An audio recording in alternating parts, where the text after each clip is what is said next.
Olá, pessoal! Sejam todos bem-vindos para a nossa aula de História com o assunto Independência do Brasil.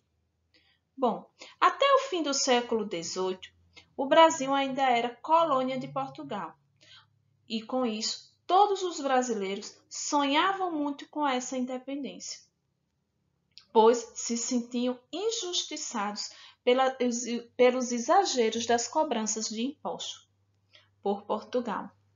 Nas primeiras décadas do século XIX, Portugal enfrentava o governante francês Napoleão Bonaparte, que, desejando ampliar as fronteiras da França e estender seu poder sobre a Europa, ameaçava invadir o reino português e dominá-lo.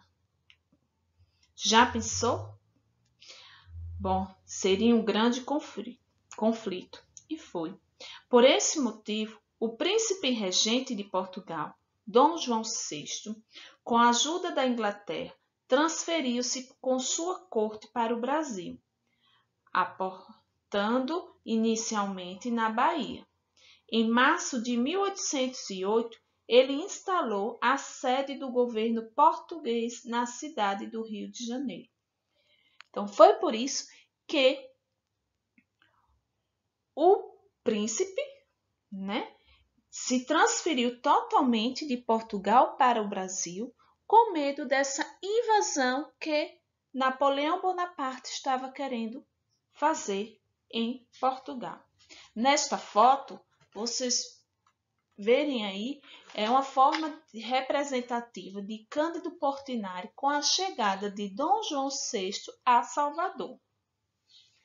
Bom, com a chegada da família real ao Brasil, uma série de mudanças ocorreu. O príncipe tomou várias medidas de enfraquecer os laços coloniais. Entre elas estavam a determinação da abertura dos portos a nações amigas, a criação do Banco do Brasil, a imprensa régia, a Biblioteca Nacional e o Jardim Botânico, e a permissão do funcionamento de indústrias. Essas mudanças transformaram a paisagem da cidade do Rio de Janeiro. Na página 162 do livro de vocês veem bem uma tela pintada justamente tentando retratar essas mudanças. Em 6 de fevereiro de 1818, o então príncipe regente Dom João VI foi coroado rei do Reino Unido de Portugal, Brasil e Algarves, para os 3 dias da festa da aclamação. O Rio de Janeiro foi ornamentado, como é possível observar nessa reprodução da tela que eu falei anteriormente. Ao representar um grande número de pessoas presentes na aclamação, provavelmente o artista teve a intenção de mostrar o momento de forma grandiosa, o quão grande essa festa foi. As iniciativas tomadas com a vinda da família real ao Brasil contribuíram para que em 1815 ele deixasse de ser colônia e passasse a condição de Reino Unido a Portugal e Algarves. Já em 1820, em Portugal, ocorria uma revolução que exigia o retorno de Dom João VI e de sua corte à Europa. Por essa razão, em 1821, ele se retirou do Brasil, deixando seu filho Pedro como príncipe regente. Então, em 1820, o Dom João VI ele foi obrigado, de uma certa forma, a voltar, junto com sua corte, à Europa. Apesar das mudanças, o Brasil ainda não havia rompido definitivamente com Portugal. Muitos brasileiros continuavam sua luta pela separação, esperando que o príncipe regente Dom Pedro I atendesse aos apelos de todos pela independência. A independência veio ocorrer no dia 7 de setembro de 1822, quando Dom Pedro I declarou. e tornou-se o primeiro imperador brasileiro. Com a independência, o Brasil passou à condição de Estado, com fronteiras governantes e leis próprias. Rompiam-se dessa forma os antigos vínculos que prendiam a colônia à metrópole portuguesa. Com a independência, as antigas capitanias se tornaram províncias, como vocês verem aí no mapa de 1822, na página 163.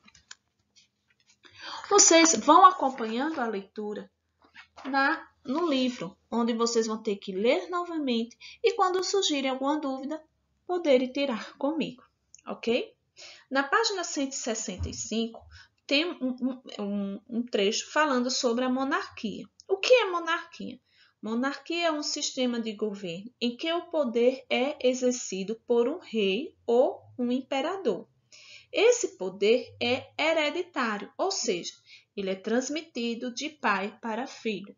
Não existe uma eleição para um imperador, não.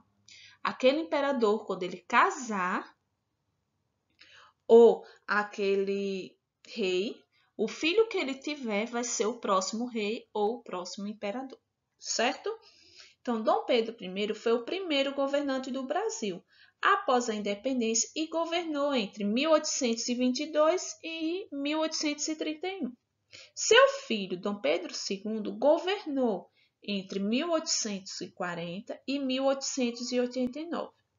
Entre esses dois reinados, houve um período conhecido como governo regencial, pois o Dom Pedro II ainda era menor de idade e não podia assumir o trono quando Dom Pedro I renunciou ao poder e voltou a Portugal. A monarquia no Brasil durou até 1889, quando uma nova transformação ocorreu. Os militares, com o apoio de outros grupos políticos, instalaram a República, forma de governo que permanece até os dias atuais. Bom, o que é República? Além de vocês lerem e responderem as páginas que eu solicitei, que está no próximo slide, vocês irão também fazer uma pesquisa. Vamos lá? Como foi falado no slide anterior, vocês irão ler essas páginas que estão aqui registradas, da página 161 a 168, como também vão pesquisar sobre o tipo de governo republicano. O que é república? Então, pesquise, registre no caderno e envie para o WhatsApp da escola, ok? Não esqueça, você tem que enviar as fotos da realização de todas as atividades que forem passadas. Qualquer dúvida, entre em contato, eu terei o prazer de resolver, de ajudar vocês. Um grande beijo e até a próxima aula de História.